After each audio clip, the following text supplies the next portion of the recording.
After announcing that the trail had gone cold for the Bangkok blast suspects, Thai police made an arrest while Japanese Prime Minister Shinzo Abe stared down over 100,000 protesters. Plus Seoul calls for action from Japan on the comfort women issue, and Malaysian Prime Minister Najib faces calls for his resignation. These stories are coming up next. This is the Asia Brief. Good morning, everyone. Steve Miller here on this magnificent Monday, the final day of August in 2015. Thank you so much for joining me today. We're going to begin in Thailand, where authorities have arrested one man in conjunction for the deadly bombing that took place earlier in August and resulted in the death of 20 people.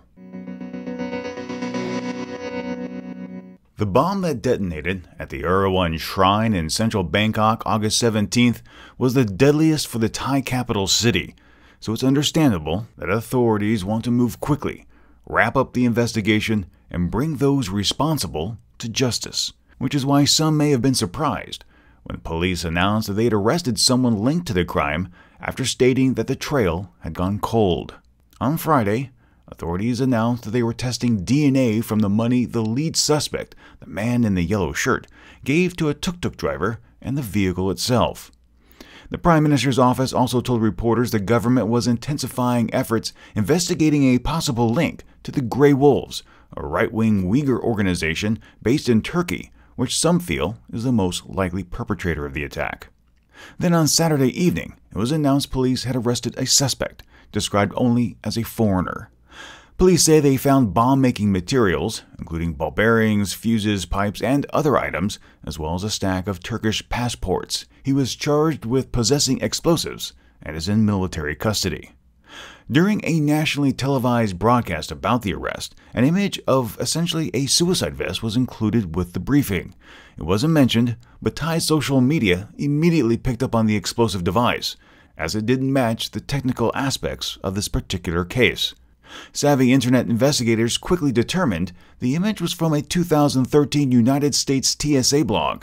This forced Thai police to announce through their own social media channels the image was inadvertently placed in the presentation, and anyone spreading the image could face charges under the Computer Crime Act.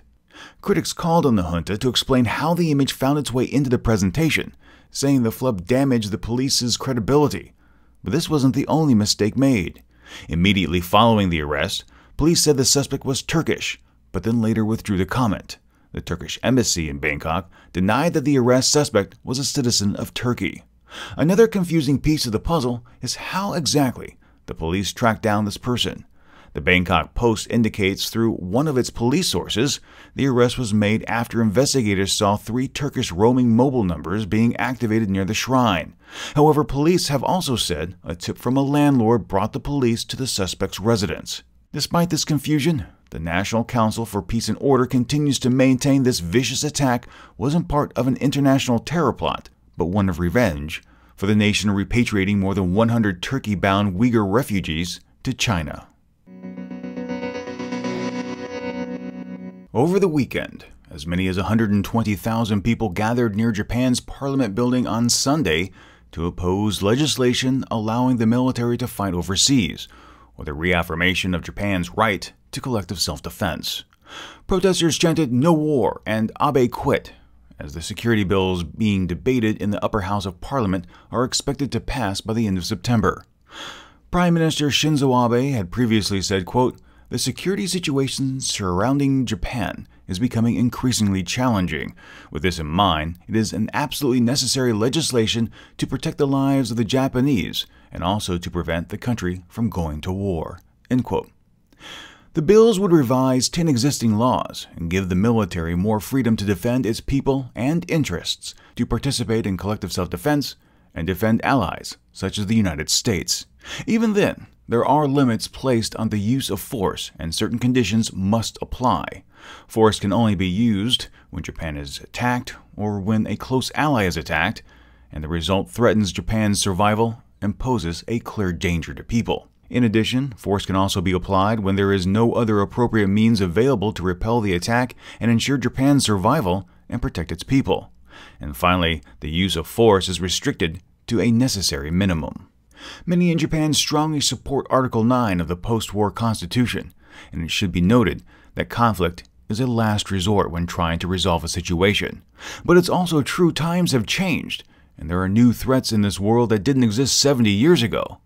Abe is absolutely on point with the changes he's outlining. However, what Abe is doing, pushing through this legislation, violates the Constitution.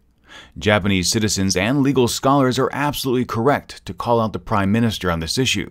Abe's actions risk undermining the very nature of democratic rule. Abe and his government have done a piss-poor job at explaining why the shift in military policy must be made and are making an end run to legalize their position. The problem is, without a constitutional amendment repealing the provisions of Article 9, Abe is setting a precedent which would allow future leaders to change things at will, provided they have the parliamentary votes. Abe and the LDP should step back and do what they should have done in the first place. Take a slower approach and dutifully present their case in a clear, organized, and convincing manner to garner public support, not force-feed their agenda to the public. Following the resolution of the inter-Korean tension last week, South Korea's President Park Geun-hye has seen her popularity jump from 34% in July to 49% last week. It is her highest rating since just before April 2014 Seoul ferry disaster. Now she's trying to capitalize on that success by calling out Japan to take concrete steps to resolve the issue of Korean women who were forced into sexual slavery for Japanese soldiers during World War II. But there is a problem. Park said that South Korea's loudspeakers would continue to blare their propaganda messages until North Korea admitted responsibility and apologized. In the deal reached with Pyongyang, the DPRK did neither and only expressed regret that the landmine event occurred. That's not what she asked for. The president effectively has set a precedent that future statements of regret equals one of an apology. That more people haven't called the Blue House out on this and that her popularity has soared shows the lack of critical thinking taking place in South Korea and the magical prowess of her spin doctors. South Korea has once more demanded Japan acknowledge responsibility for the sexual slavery program it conducted and offer proper compensation to the 47 surviving South Korean victims this weekend, most likely trying to capitalize on Park's perceived tough image on North Korea and a blatant attempt to keep her approval rating going up. But here are where things get a little sticky. Abe has expressed remorse and reaffirmed Japan's apologies issued by Kono and Murayama. Now that Park has accepted North Korea's statement of regret as the threshold for settling a wrong, Park must now accept these past statements and consider the issue settled. Anything less would be hypocritical. Then there's the whole notion of compensation, which again conveniently omits that Park's own father facilitated the 1965 agreement with Japan in which Tokyo paid $800 million in compensation. That deal, kept secret for 40 years in South Korea, showed Tokyo tried to make direct payments to victims, but that the elder Park kept the money and insisted that the South Korean government would handle individual compensation to its citizens and then receive the whole amount of grants on behalf of the victims. The North Korean deal may have ended the tension on the peninsula, but it also closed the door on future requests from Japan. Malaysia's Prime Minister Najib isn't popular. On top of allegations he's received over $700 million from the government-owned 1MDB investment fund in his personal accounts, there are a number of other complaints from rights groups saying he's trying to stifle opposition using abusive and archaic laws. Over the weekend, nearly 250,000 people descended upon Independence Square in Kuala Lumpur. The Bersih demonstrators held their two-day rally, even camping out overnight, calling for Najib to step down. Former Prime Minister Mahathir Mohamad was also on the scene, joining the group. Authorities have banned the wearing of Bersih's traditional yellow attire and the group's logo in an attempt to stymie dissent. It isn't working. Najib has denied the allegations, saying the money was simply a gift. He suggested the corruption allegations are part of a political sabotage campaign against him. An investigation into the matter has raised the prospect of criminal charges being filed against Najib, something that has never happened to a Malaysian Prime Minister. As a result, Najib fired the Attorney General who conducted that investigation. Well, my friends, those are today's stories, and I hope you'll take a moment to share your thoughts in the comments on Facebook or Twitter.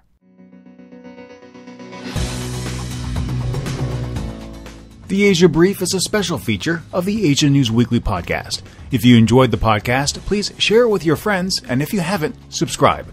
Subscribing is free, and when you do, the next episode is delivered automatically to you. You can subscribe on our website, asianewsweekly.net, or in your favorite podcast application. You can also keep up with more news from the region by following Asia News Weekly on Facebook or Twitter. And if you have any comments, questions, or feedback, be sure to drop us a line. That email address is podcast@asianewsweekly.net. Thank you so much for joining me, and until next time, remember to be true to yourself and to always be awesome.